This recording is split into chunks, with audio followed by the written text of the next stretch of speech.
Bismillahirrahmanirrahim. Assalamualaikum warahmatullahi wabarakatuh. Waalaikumsalam. Saya sedang ada di Bondowoso di pesantren Darul Istiqomah Bondowoso. Kita akan ngobrol dengan pimpinan Pondok Modern Darul Istiqomah, Kiai Al-Hajj Masruri Abdul Muhid.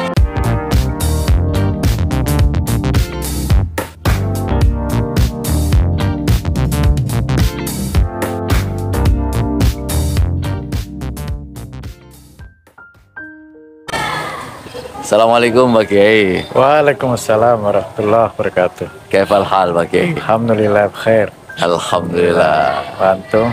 Alhamdulillah nah khair kata Ustaz.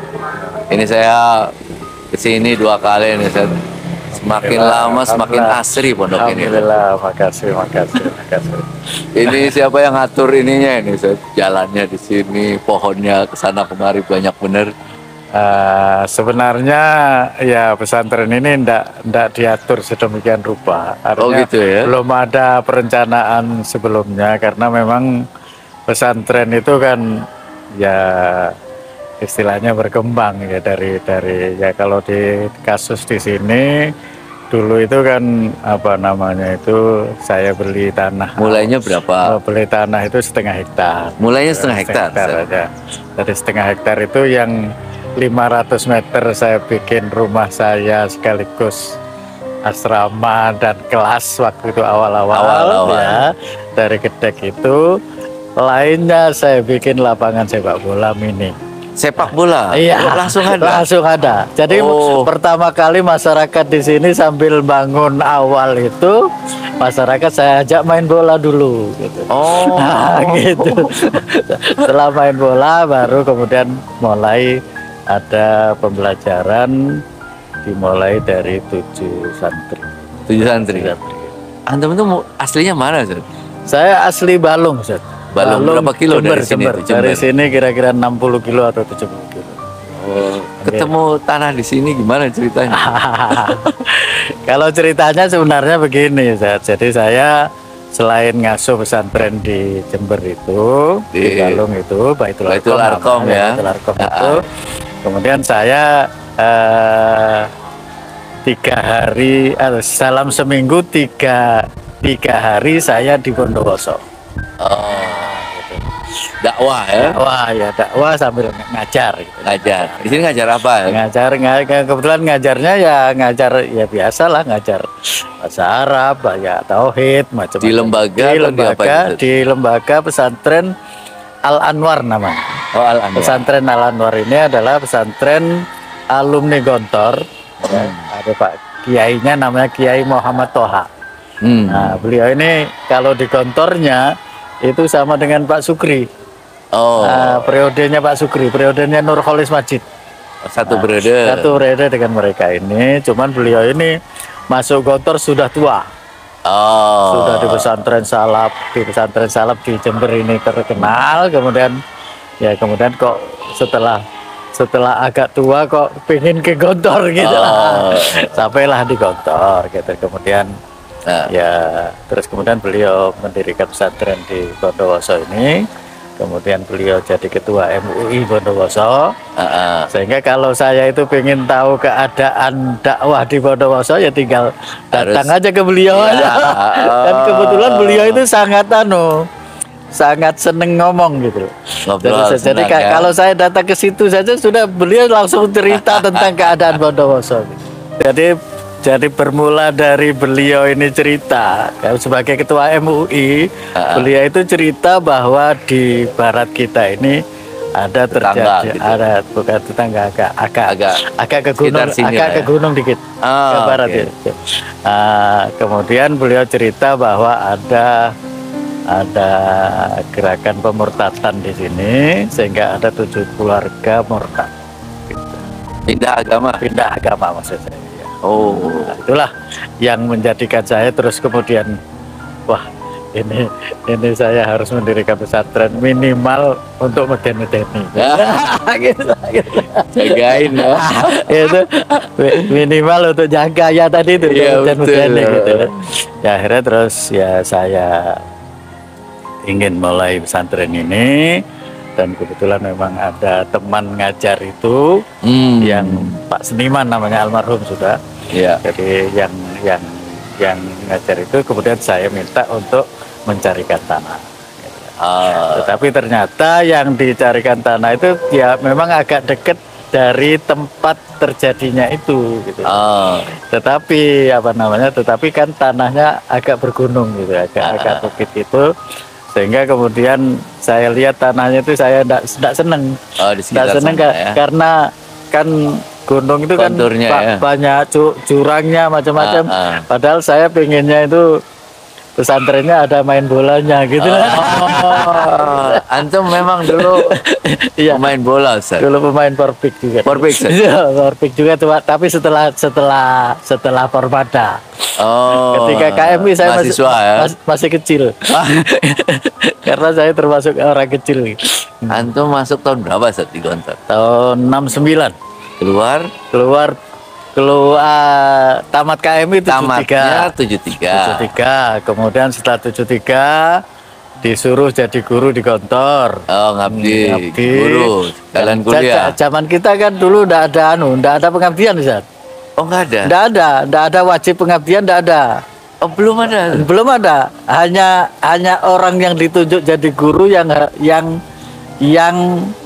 disuruh mengabdi gitu. Jadi dari satu periode berapa dulu? Saya berada 114. 114. Dari 114 itu sekitar 30 orang. 30 orang ditunjuk. Ya. Dan itu pun kalau menolak ya ndak apa-apa gitu. Jadi dari 30 itu kira-kira ada 3 yang menolak, tinggal 27. Gitu. 37 ngabdi jadi guru. 27 jadi guru ya. Sampai selesai antum. Ya, S1, BA. Sampai BA. Setengah hektar itu dulu harganya berapa tuh? Berapa itu? Pokoknya saya masih jual. Murah lah ya. Saya jual tanah. Jadi ceritanya saya punya tanah di Balung, warisan dari bapak saya, setengah hektar di sana. Setengah hektar di sana saya jual. Kemudian saya belikan tanah di sini, dapat setengah hektar. Tetapi sekaligus bisa bangun lebih murah di sini. Lebih murah di sini ya. Bisa bangun rumah. Bisa bangun rumah gedek sama asrama gedek ya. Sama kelas gedek. Gedek itu kayu gitu. Tapi apa ya? Bambu, anyaman bambu ya? Anyaman bambu. Memang pertama kali gitu. Iya, asramanya begitu semua. Asrama dinding bambu ya, dinding bambu semua pokoknya. Ya. Tapi bawahnya plester udah. Plester apa? Udah semen ya. Semen terus dindingnya gedek. Anyaman bambu itu. Anyaman bambu. Berapa lokal? Waktu itu ya rumah saya, kemudian untuk tempatnya Ustadz itu dua kamar, kemudian kamar mandi ada 4. Ya sama dengan yang sekarang ini, cuman sekarang sudah tingkat gitu. Kalau dulu masih 4 lokal. 4 lokal ya. Mulai dari 7. Dari 7 orang. 7 orang itu satu kamar, sekaligus ada kelasnya. Ada kelasnya. Ada asrama tempatnya Ustaz. Tahun pertama 7 orang berapa guru? 94. Tahun 94 coba gurunya ingat saya 8. Lebih banyak gurunya daripada yang lucu itu kan. Jadi waktu khutbatul aras itu, jadi yang duduk sebagai murid itu lebih yang gurunya lebih banyak yang di depan gitu. Cuman yang mengesankan itu malah justru saya paling semangat pidato ya di situ waktu itu. Pertama kali itu. Jadi saya rasakan saya ini mulai dari Balong kan selalu pidato kalau khutbatul aras gitu. Banyak di sana ya. Di sana udah berapa waktu itu? Kalau di sana saya mulai dari 37 juga, 34. Ya sampai kemudian jadi 500 lah. Udah 500? Sudah 500 saya tinggal ke sini, mulai lagi 7 mulai orang. Baru 7 orang. Ya. Tahun berapa mulainya waktu itu, Seth? Mulai 94, Seth. 94. Ya. Tahun pertama 7 orang. Tahun 7 kedua, Tahun kedua 19 orang. oh menikah. Mereka Asrama masih tapi masih tetap. masih cukup gitu ya. Tetap. Tahun Terus kemudian tahun kedua terus kemudian dapat madrasah. udah mulai dibangun. Bangun Gedung. tiga lokal. Kemudian bangun masjid ini yang sekarang dipakai Masjid Putri. Ya. Nah, kemudian baru itu dapat dari Ustadz Bahar Mus. Dari Ustadz Bahar Mus. Ya. Ustadz Bahar Mus kan teman saya. Iya, iya. Jadi saya tanya ada enggak? Oh ya ada apa-apa. Udah bangun. Terus berkembang. Ya. Ya berkembangnya itu santri itu berkembang tetapi sangat pelan. Berkembang pelan. Sangat pelan. Karena memang katanya Bondowoso ini tidak gampang gitu. Untuk pesantren. Jadi untuk pesantren modern terutama. Untuk pesantren modern. Termasuk pesantren salaf juga pelan sekali. Pelan juga ya. Pesantren itu memang agak kurang. Jadi memang Bondowoso ini saya waktu itu zaman itu memang menurut saya memang mereka cara berpikirnya itu sudah kalau orang tua itu ya tidak mau nyekolahkan anak, tidak mau mondokkan anak. Ya, karena pikirannya anakku siji loro wae kok diwarisna wis beres kan. Jadi tidak perlu pendidikan gitu. Sampai perkembangan sampai 10 tahun berapa santri? Ya ini makanya kan sulitnya itu di situ. Jadi memang sulit. Kemudian kira-kira 10 tahun itu hanya 100 santri aja. Masih 100 ya? Cuman ya bertahap tadi itu 7 jadi 19 jadi 20 sampai 10 tahun itu 100. Terus sekarang berarti sudah berapa tahun? Sekarang sudah 28 tahun. Sekarang berapa, Seth? Sekarang ya 700 hampir 800 ya. Hampir 800 Ya. santri. Alhamdulillah ya. Oke.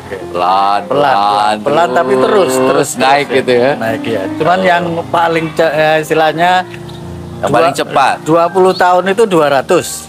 20 tahun 200. Dan sekarang dari 20 tahun ke sekarang ini bisa Baru cepat naiknya agak ya. cepat ya. Agak cepat. Sampai 20 tahun itu baru 200. Baru 200, betul. Terus baru sekarang mulai agak cepat.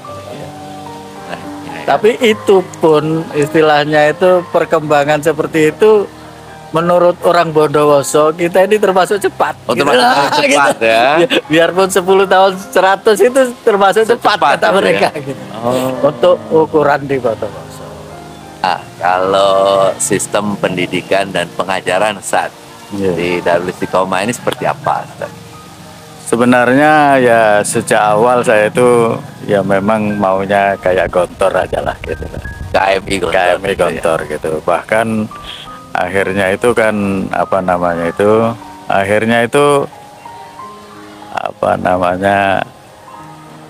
banyak orang yang istilahnya itu kok tidak ada ijazahnya gitu kan. Dulu masih belum ada ijazah gitu. Belum ada ijazah. Dari sejak awal tuh memang saya begitu maunya seperti itulah gitu ya. Nah, cuman lama-lama akhirnya ya ini malah dari Depak itu memaksa saya. Pokoknya suruh ikut Sanawiyah Aliyah ke dalam terserah jenengan gitu.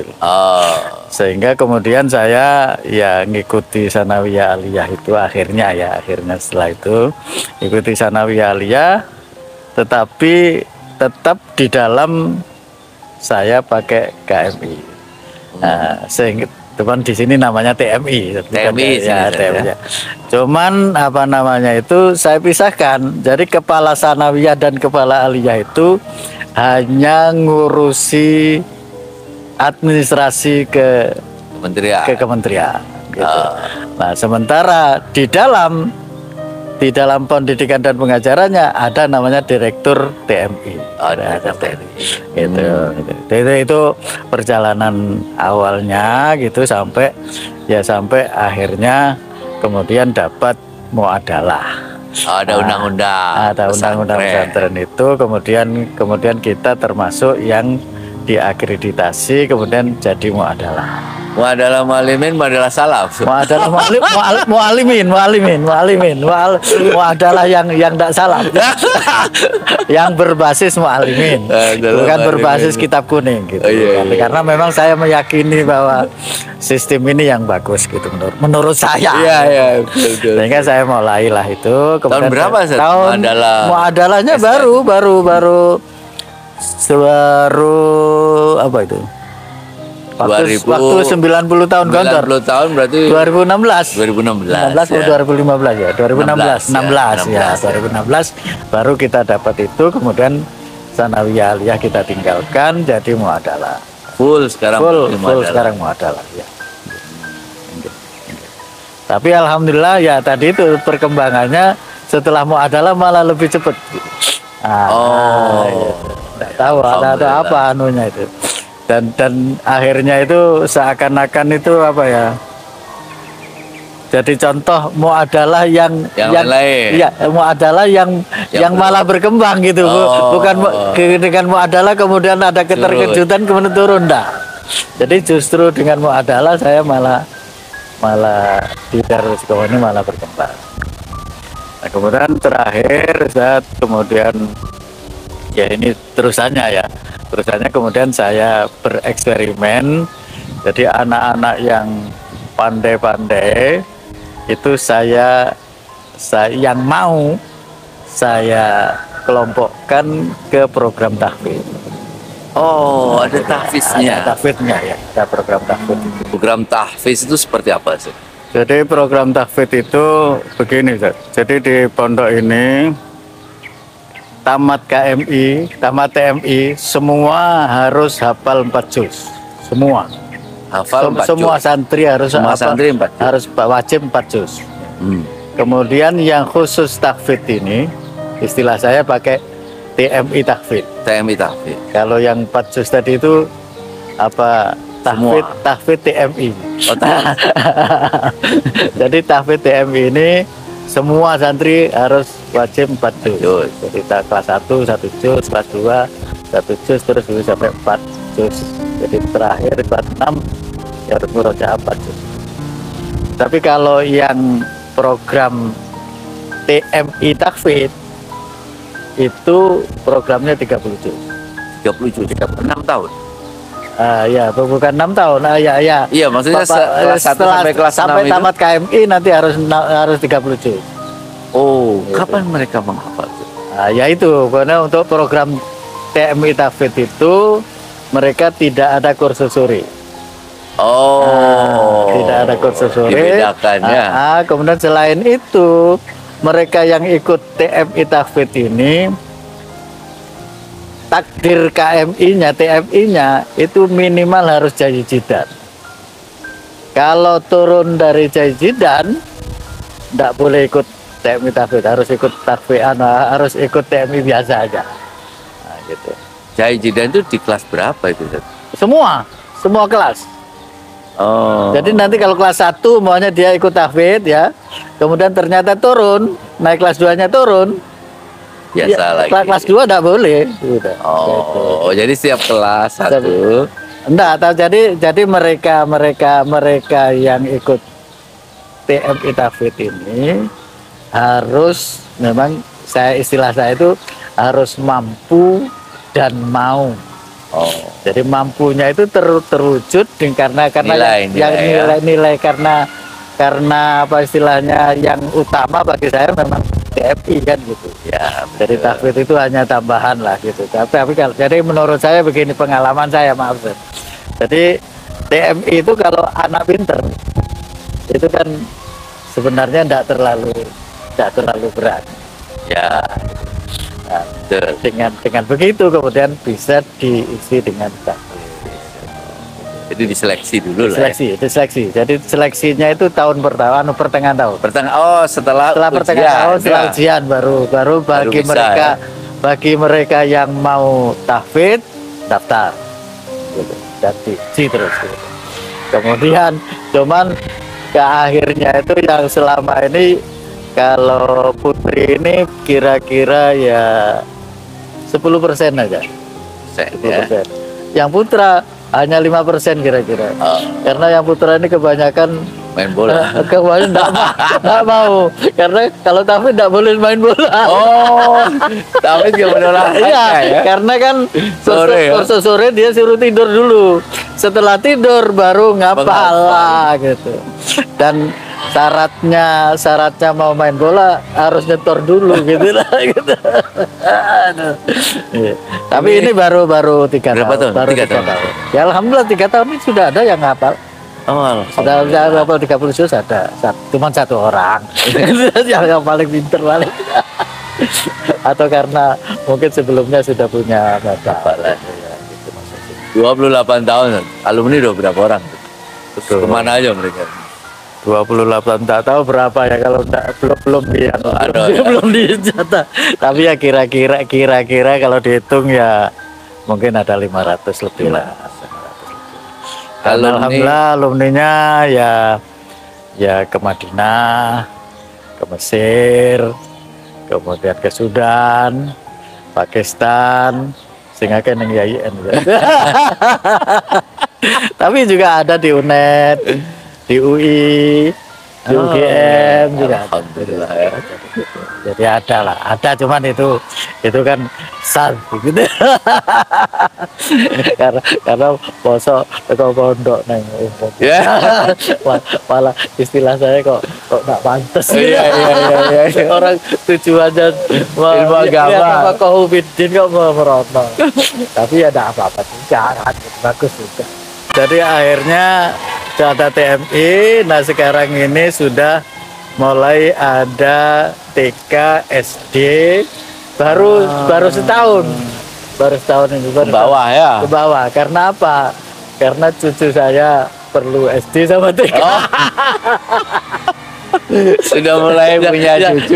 Karena kalau Yang mau sekolah. anaknya sekolahnya keluar kan ganggu bapak ibunya yang ngajar di sini gitu. Sama guru-guru Sama juga. guru-guru juga. Jadi itu Mulai. jadi SD sama TK itu dimulai karena tadi itu karena ada cucu sama anak-anak Ustadz Ustadz yang ada di dalam. daripada keluar Daripada ya. keluar gitu. Dan alhamdulillah sekarang tahun ini juga juga sudah mulai ada perguruan tingginya. Meskipun masih Kerjasama. kerjasama. Jadi ustadz bisa kuliah di sini. Bisa kuliah di sini. Ya, jadi mulai tahun ini.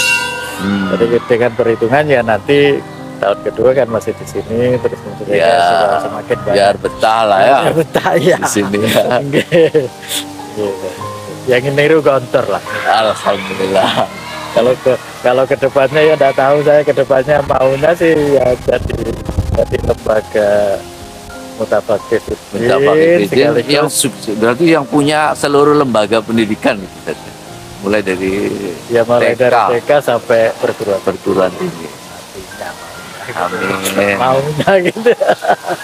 Ya, Allah yang akan menjalankan itu semua. Saya berkata saya Akbar Zainuddin, motivator, penulis buku Manjada Wajada. Saya sedang ada di Bondowoso, Pesantren Darul Istiqomah. Kita hari ini akan silaturahim seminar motivasi 8 kunci sukses santri dan santriwati. Insya Allah berkah.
usahakan untuk berubah lebih baik.